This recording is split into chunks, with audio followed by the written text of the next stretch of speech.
মানে খুব কষ্টে জীবনযাপন করতেছে। আর ভাই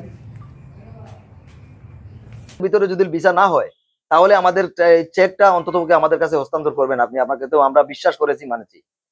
তারপরে আমি তো জানি না যে উনি দেলোয়ারের চাচাতো বোনের জামাই।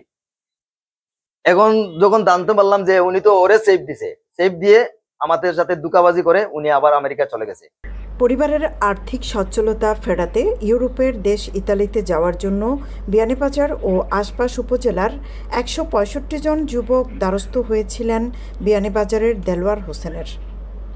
৬ মাসের মধ্যে ইতালি পাঠানোর কথা থাকলেও গত ২ বছরে তারা যেতে পারেননি। এর মধ্যে অনেকেই সব হারিয়ে নিঃস্ব হয়েছেন।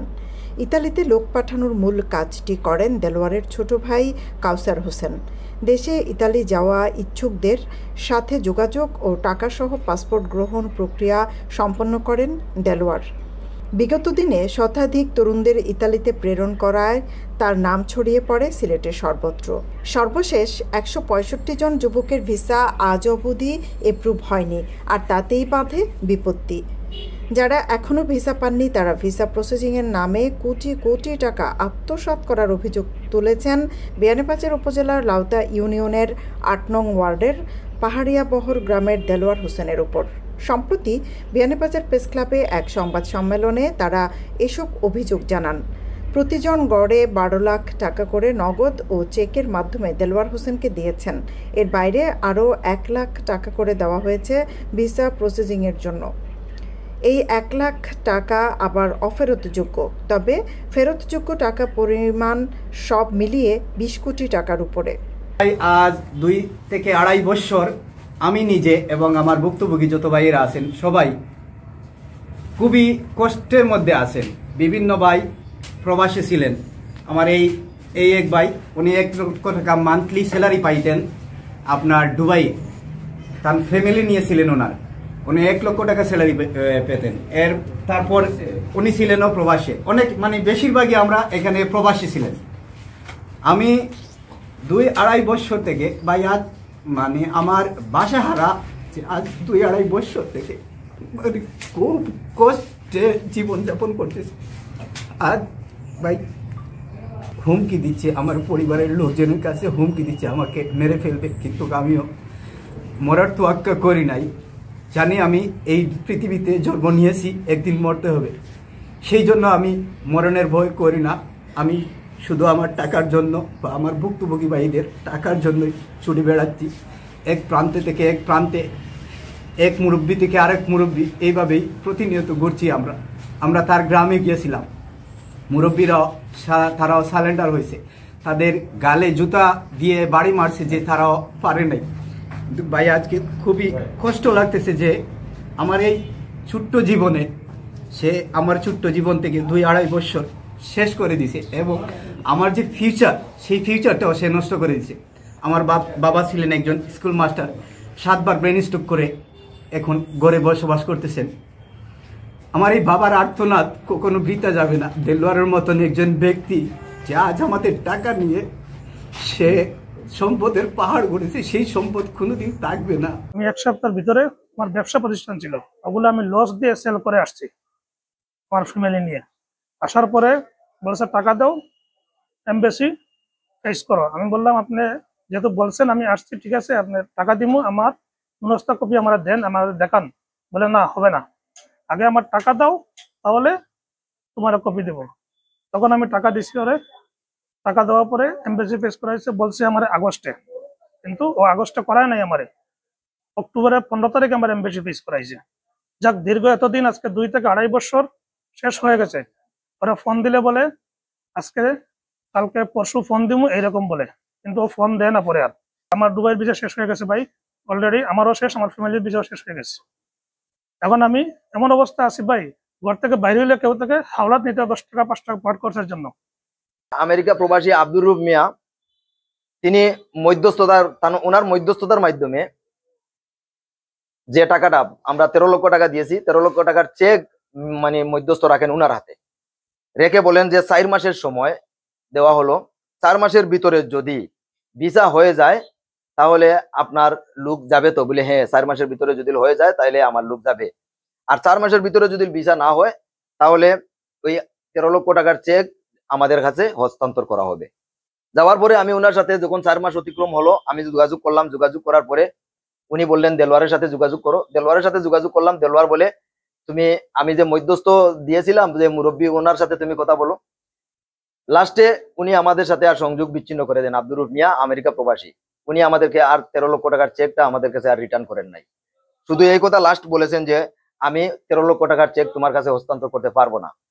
তারপরে আমি তো জানি না যে উনি দেলোয়ারের চাচাতো বোনের জামাই। এখন যখন জানতে পারলাম যে উনি তো ওরে সেফ দিছে, সেফ দিয়ে আমাদের সাথে দুকাবাজি করে উনি আবার আমেরিকা চলে গেছে।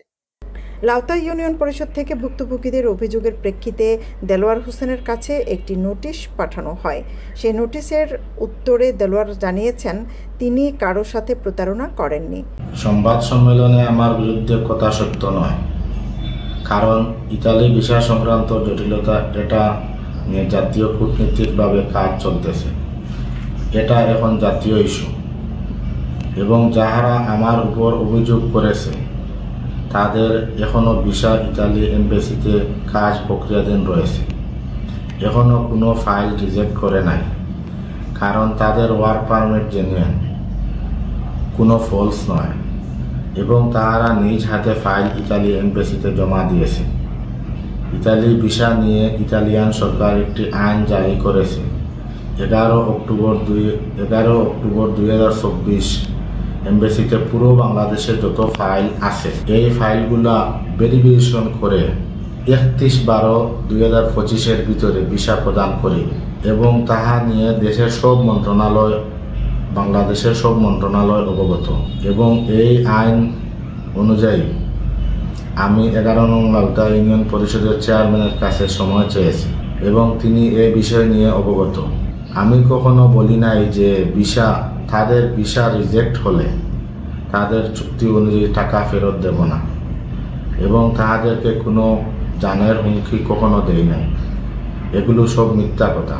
আমি এখনো স্বীকার করিতেছি যে 31/12/2025 এর ভিতরে যদি ভিসা না হয় তাহলে 10/1/2026 তারিখের ভিতরে তাদের চুক্তি অনুযায়ী সব পাওনা আমি পরিশোধ করিব।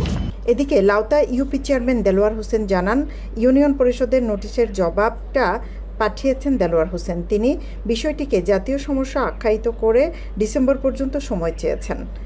জাতীয় সমস্যার বিষয়টি অভিযোগকারী ভুক্তভোগীদের মৌখিকভাবে জানিয়েছেন বলে জানান তিনি। রমজান মাসে রুবেল এবং তার সাথে কয়েকজন একটি লিখিত অভিযোগ দিচ্ছে যে 8 নম্বর ওয়ার্ডের দেলোয়ার হোসেন, তার কাছে তারা ইটালি যাওয়ার ব্যাপারে কিছু টাকা দিছে এবং তাদের প্রায় 2 বছরের উপরে হয়ে গেছে। এখন তো তারা কোনো টাকাও দেওয়া না বা তারা কোনো যোগাযোগ নাই এবং তারা যোগাযোগ করলে তারা কোনো উত্তর পান না। তারা লিখিত আমার কাছে দিছে। লিখিত দেওয়ার পর আমি নোটিশ করছি। প্রথম নোটিশে দেলোয়ার তারা উপস্থিত হয়নি। পরে 2 নম্বর নোটিশ দিয়েছি, সে তার একজন লোকের মাধ্যমে তার লিখিত জবাব আমার কাছে পাঠিয়েছে। সে বলছে যে ইটালি যখন চুক্তি করে তখন তারা তাদের কাগজপত্র, যত ধরনের ডকুমেন্টের প্রয়োজন সবকিছু এনে তারা ইটালি এমবেসি জমা দিয়েছে এবং যারা জমা দিয়েছে তারা নিজে জমা দিয়েছে এবং নিজের মাধ্যমে তারা রিসিট আনেছে। এখন এই দেশে তোমার যখন কয়েক মাস অতিবাহিত হচ্ছে তারা কোনো রেজাল্ট পাচ্ছে না, তখন তারা লিখিত অভিযোগে বলছে যে আপনার তারা মানববন্ধন করেছে এবং অ্যাম্বাসেডারের সাথে তারা যোগাযোগ করেছে। যোগাযোগ করার পর অ্যাম্বাসেডারে তাদেরকে বই ফেরত দিয়েছে। বই ফেরত দেওয়ার পর তারা অ্যাম্বাসেডারে যে রিজেক্ট করেছে কথা বলে নাই, শুধু বইটার ফেরত দিয়েছে।